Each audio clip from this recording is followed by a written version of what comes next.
सोचिए, अगर आपके मोहल्ले से हर महीने एक बच्चा गायब हो जाए और सालों बाद भी कोई जवाब ना मिले, तो क्या आप चैन से सो पाएंगे?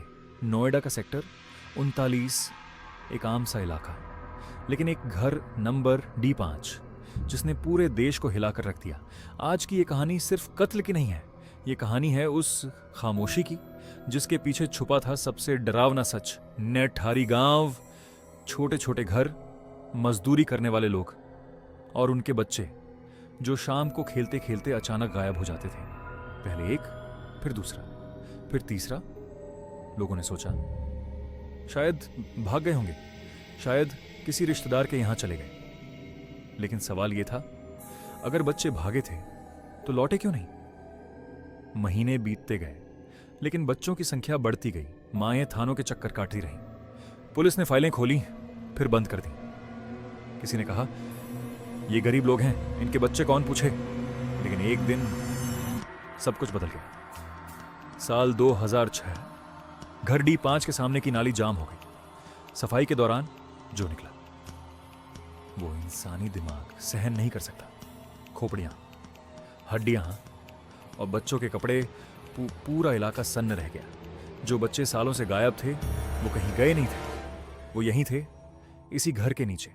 घर के अंदर रहने वाला नौकर सुरेंद्र कोली, पूछताछ में उसने जो बताया वो रूह कंपा देने वाला था।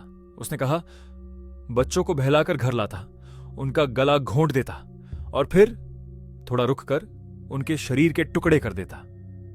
यह सिर्फ हत्या नहीं थी, यह क्रूरता की हद थी। लेकिन कहानी यहीं खत्म नहीं होती। इस घर का मालिक मोनिंदर सिंह पंढेर, एक पढ़ा लिखा आदमी, बड़ा अफसर। सवाल उठा, क्या उसे कुछ पता नहीं था या फिर वो सब कुछ जानता था? पूरे देश में एक ही सवाल था, एक नौकर अकेले इतना बड़ा कांड कर सकता है?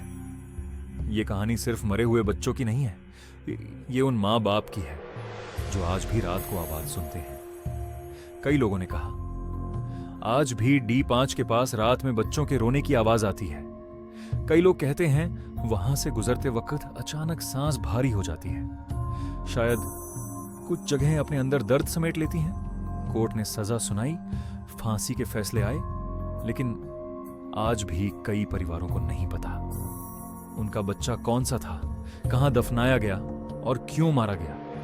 कुछ फाइलें आज भी अधूरी हैं, कुछ सवाल आज भी जिंदा हैं। लेकिन कहानी का सबसे डरावना हिस्सा ये नहीं है। सबसे डरावनी बात यह है कि अगर नाली जाम ना होती तो शायद ये सब कभी सामने नहीं आता। तो सवाल ये नहीं कि निठारी में क्या हुआ, सवाल ये है और कितनी निठारी आज भी छुपी हुई है। क्योंकि कभी कभी सबसे बड़ा राक्षस किसी भूत की तरह नहीं, इंसान की शक्ल में हमारे बीच रहता है। अगर ये कहानी आपको अंदर तक हिला गई हो तो वीडियो को लाइक करें। ऐसी ही सच्ची और डरावनी कहानियों के लिए चैनल को सब्सक्राइब करें।